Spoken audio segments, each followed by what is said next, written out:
I got to spend the last week with the flu, so lucky me, right? And, you know, whenever you're sick, you're supposed to eat chicken soup, but I don't really like chicken soup for the most part. But I do like this stuff with lots of lemons in it from Greece.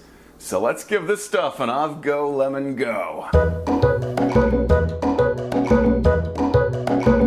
Well, hello, and welcome to Andy Snax on our new home here on the Andrew Mudd channel.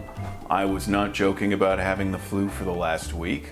I could really go for a nice chicken soup with some lemon in it. And this is a Greek recipe, and I think it's pronounced Avgolemono. That's what I'm gonna go with anyway. This is a super easy recipe. The first ingredient is chicken stock. We need 4 cups of chicken stock. This is chicken stock that I made myself today from a chicken that I just roasted today. Because the Ralphs that we went to didn't have any of the, roasted chickens. I'm making a mess on the stove. We need a 1/4 cup of, this is just long grain, regular white rice, into the chicken stock. And we're gonna start that boiling. You can use any sort of rice-like pasta, or you can use rice. If you're using pasta, obviously it's not gonna take 20 minutes for that to get cooked through. The rice will take 20 minutes, the pasta will take 5 or 10 minutes at the outside. Our rice has cooked.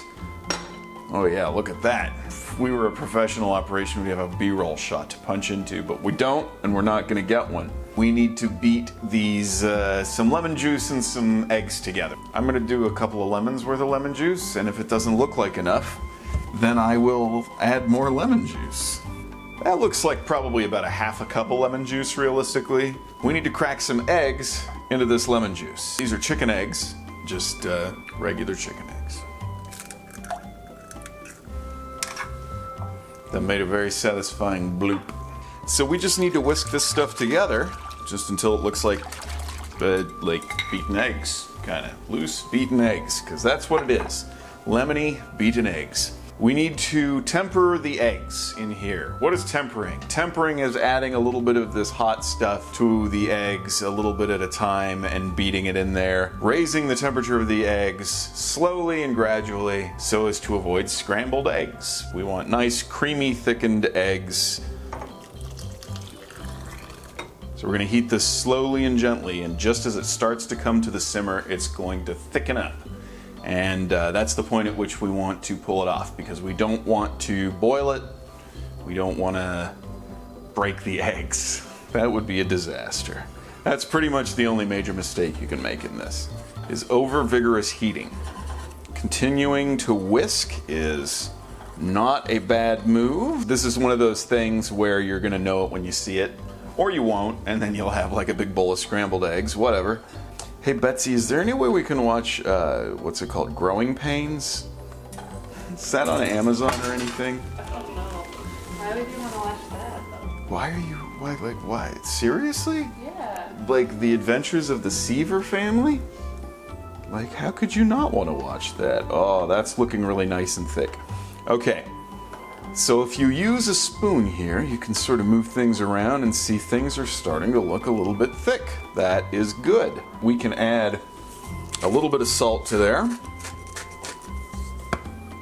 And a little bit of freshly cracked pepper. You could use white pepper if you don't like black flecks in your food. Personally, I don't mind seeing black flakes of pepper in my food, but I grew up in a family that never had white pepper. I don't think we ever once had white pepper. If my mom had looked at a recipe that called for white pepper, my dad would have been like, fuck that, we're not getting white pepper, that's just a scam. I don't think I've ever actually used white pepper as an ingredient either. Andy Snax, Andy tries white pepper. The White Pepper Diaries. I'm gonna go ahead and call that done, because it's done. So there we go. It's to the thickness I like it. We will, what do we need to do? We just need to serve it. Chicken. Oh, chicken. Remember that chicken that I said I roasted earlier? Here it is. I wasn't lying.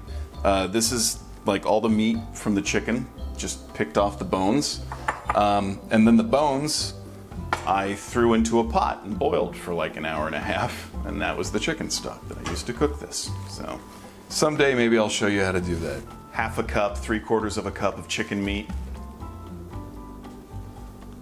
And it's done.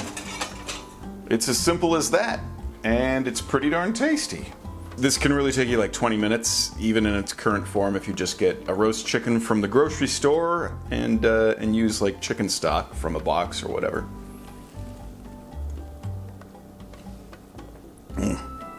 It's really delicious. Thanks for tuning in to Andy Snax on its new home here on the Andrew Mudd channel. We'll be back, next week or, soon thereafter. I don't know. I don't know what the schedule is yet. We'll figure it out. Anyway, thanks very much for tuning in. We'll see you next time. Bye-bye.